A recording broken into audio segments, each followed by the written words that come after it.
네, 반갑습니다. 안대리입니다. 오늘은 24년도를 좀 리마인드 해보면서 25년도가 어떨지를 좀 예상을 해보고자 하거든요. 근데 여기서 이제 예상이라는 거는 한국에 주로 경제 포커스가 하고 있는 겁니다. 사실 저는 뭐 제 댓글에 뭐 비관론자다 이렇게 댓글 다시는 분들이 있는데, 저는 기본적으로 인류에 대해서는 긍정적입니다. 특히 인류가 앞으로 생산해내는 산출물들에 대해서는 계속 늘어나고 삶의 질은 계속 올라갈 거라고 저는 생각을 하거든요. 근데 물론 그 와중에서도 마치 이런 거죠. 우리 S&P 500은 계속 올라가잖아요. 근데 그 중에서도 어떤 기업은 크게 성장을 하고 계속 영향력이 올라가는 거고, 어떤 기업은 부도가 나서 없어지는 거잖아요.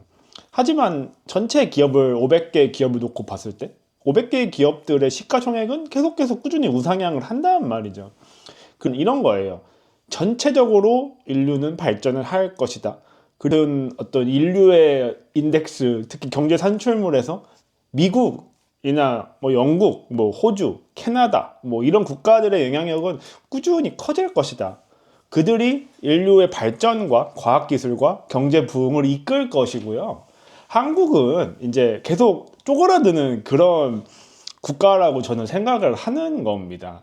그래서 저는 인류를 쫓아라? 마치 미국 주식을 쫓아라? 뭐 이런 거랑 똑같은 것 같아요. 만약에 제가 진짜 부정론자면은 금이나 비트코인 같은 것만 사서 아무것도 안 하고 방에만 있겠죠. 근데 저는 전 재산이 다 미국의 주식과 미국의 화폐와 골드의 소량이 있고, 물론 코인도 좀 있긴 하지만, 이런 상황이라서 저는 인류의 특히 미국의 기업들이 계속해서 발전할 거라는 데서도 굉장히 긍정적이고 사실 확신을 가지고 있어요. 왜냐면은 저는 하는 것들이 정말 눈에 보이거든요. 산출물이 계속 나오고.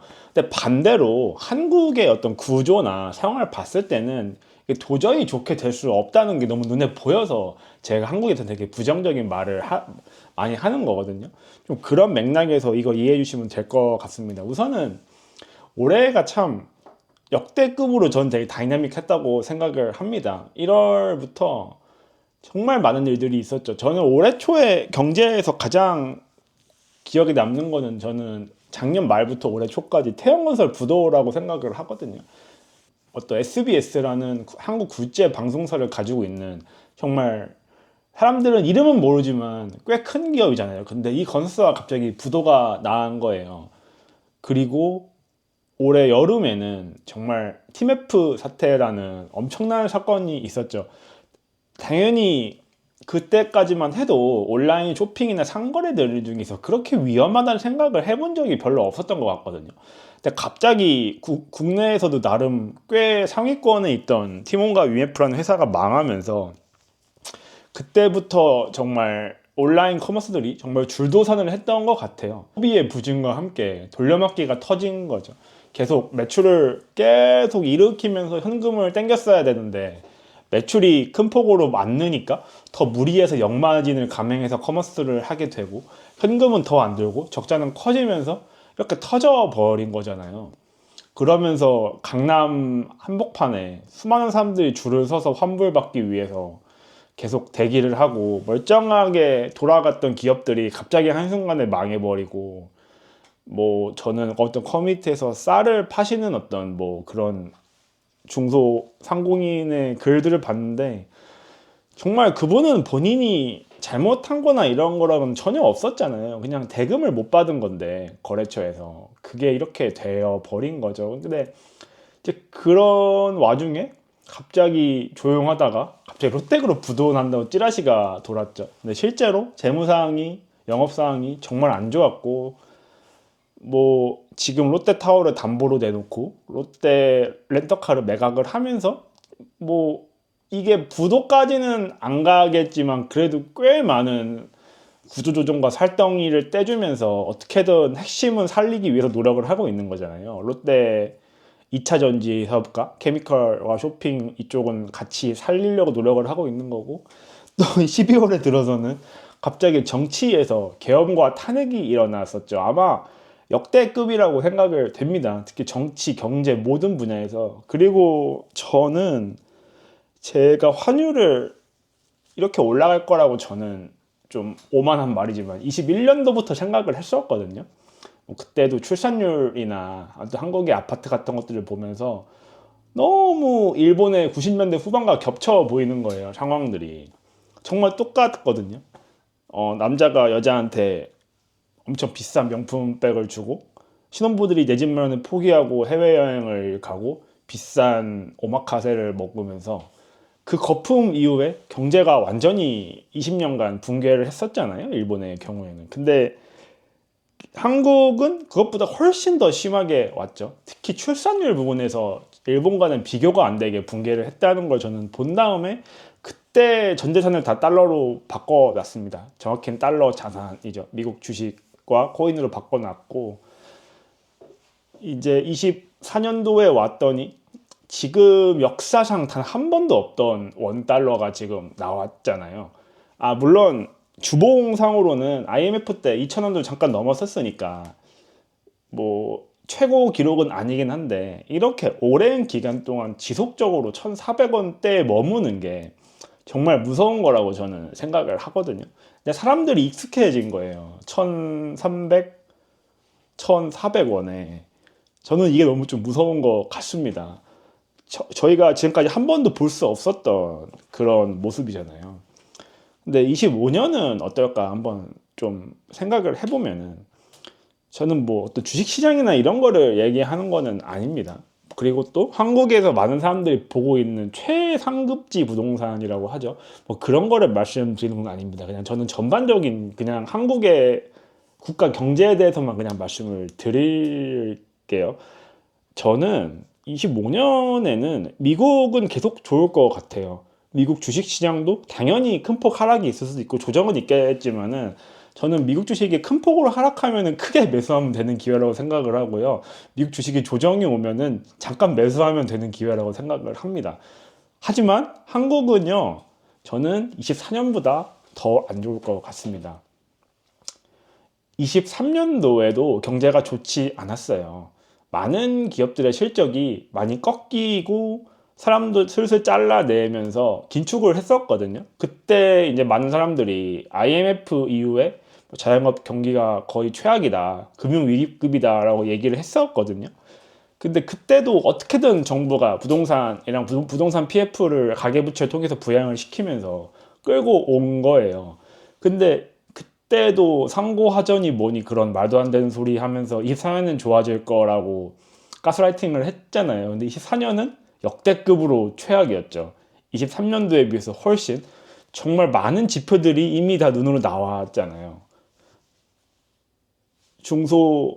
중소기업들 아니면 자영업들 폐업률, 뭐 외환위기 이후에 최대, 뭐 개인회생 신청 건수도 외환위기 이후에 최대, 원달러 환율 외환위기 이후에 최대폭, 그리고 대기업이 지금 흔들거린다는 찌라시가 나오고 대형 건설사가 부도가 나고 대형 커머스 국민의 3분의 1 이상은 이용해봤던 게 부도가 나고 갑자기 대통령이 미쳐가지고 계엄을 하고 그 대통령이 탄핵을 당하고 이런 정말 한국사를 봐도 이렇게 다이나믹했던 한 해가 저는 몇 개 없다고 보거든요.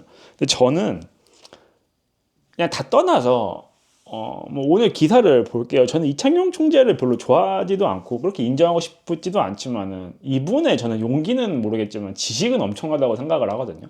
이분보다 뛰어난 아마 이코노미스트들은 저는 전 세계에 몇십 명이 없을 거라고, 아니 몇 명이 없을 거라고 저는 생각을 합니다. 근데 이분이 오늘 뭐라고 말씀하셨냐면은 추경이 필요하다, 성장률이 예상보다 낮을 것이라고 했잖아요. 근데 이분이 내수가 기대만큼 올라오지 않을 것으로 예상되는 상황에서 수출도 떨어지고 해외 상황도 복잡한데 탄핵 국면까지 터졌다며 재정을 양적으로 확대하고 올해 한국 경제 성장률이 기존 전망치보다 0.1포인트 낮아질 것으로 봤다. 근데 이분은 기본적으로 이런 재정이나 통화 정책을 완화로 하는 걸 별로 좋아하시는 분이 아닙니다. 근데 이분이 이렇게 말할 정도면은 내년 상황은 진짜 안 좋다고 볼 수 있다고 저는 생각을 하거든요. 그러니까 올해 지금 수출이 3분기, 4분기에 어느 정도 잘 나오고 있잖아요. 근데 그것들이 이제 어떤 경제 전문가들은 트럼프 정권이 들어서게 되면은 내년부터 관세를 매길 수가 있잖아요. 그래서 그거를 대비해서 미리 기업들이 많은 재고를 다 미국으로 옮겨 놓는 그런 거다라고 말씀을 많이 하시거든요. 근데 이제 이창용 총재 정도 되시는 분이면은 그런 거를 다 알겠죠. 훨씬 더 많이 아시겠죠. 저희가 아는 것보다. 근데 이분이 이렇게 재정과 통화를 확대로 가는 걸 엄청 이제 견제하시고 싫어하시는 분이 지금 이렇게 무조건 추경을 해야 된다는 식으로 말씀을 하시는 것 자체가 저는 내년이 훨씬 더 안 좋을 거라고 생각을 하거든요. 이창용 총재는 23년도 말에 24년도 경제가 뭐 이렇게 최악일 거라고 예상을 하지 않았습니다. 그냥 적당히 굴러갈 것이라고 봤었거든요. 그리고 가계 부채의 절대치는 더 늘었죠. 23년도보다 더 많은 대출을 통해서 이제 경제가 겨우 지탱이 되고 있고 노인 인구는 이미 20% 아마 이제 넘었을 겁니다. 그러니까 작년보다 더 많은 노인 인구와 더 많은 대출과 더 불리한 대외 환경에서 이게 보이니까 눈에 이창용 총재가 추경을 하자고 지금 하는 거예요. 저는 처음에 이창용 총재가 아니라 이재명 민주당 대표가 얘기하는 줄 알았습니다. 근데 이런 보수적인 사람이 보기에도 지금 이 정도 상황인 거예요. 저는 내년에는 올해보다 더 다이나믹한 일이 일어날 거라고 생각을 합니다. 사실 너무 예상이 돼요. 너무 뻔하거든요. 결국 경제와 상황이라는 거는 저는 구조가 갖춰졌을 때 그 구조 속에서 그냥 결과로 산출되는 함수 같은 거라고 생각을 하거든요. 근데 오늘 썸네일이 이 문어인데 이제 과거에 한국을 살았던 분들은 계속 경제가 좋았다가 약간 꺾였다가 다시 확 좋았다가 좀 꺾였다가 이걸 사이클을 계속 보셨을 거예요. 그래서 23년, 24년에 너무 안 좋았으니까 25년에는 좋아질 거라고 배팅을 하시면서 이제 뭐 각종 계획을 세우는 분들이 지금도 되게 많을 것 같거든요. 특히 기성세대. 근데요, 한국은 제가 봤을 때는 끓는 물 속에 있는 문어라고 저는 생각이 듭니다. 예, 저는 25년은요, 24년보다 더 다이나믹할 거라고 생각이 돼요. 안 좋은 쪽으로. 그리고 한국은행 이창용 총재도 뭐 저와 동의한다 이렇게 오만한 표현을 쓰지 않겠습니다. 제가 본 뷰와 좀 비슷하게 보고 있지 않나. 이런 보수적인 분이 추경을 하라고 얘기하고 있다. 저는 내년이 정말 참 두려우면서도 참 뭔가 신기하면서 복합적인 심정으로 보고 있는 것 같아서 참 내년이 오는 게 사실 그렇게 기다려지지는 않습니다. 네, 다들 안전벨트 꽉 매시고요. 특히 뭐 현금, 특히 달러 페이퍼는 꼭 많이 가지고 계시기를 바랍니다. 물론 뭐 증시가 여기서 더 급락을 하면 당연히 우리가 미국 주식을 더 사야겠지만 그거가 아니더라도 꼭 필수적인 캐시는 좀 가지고 계시는 게 정말 좋다고 생각이 듭니다. 네, 이상입니다.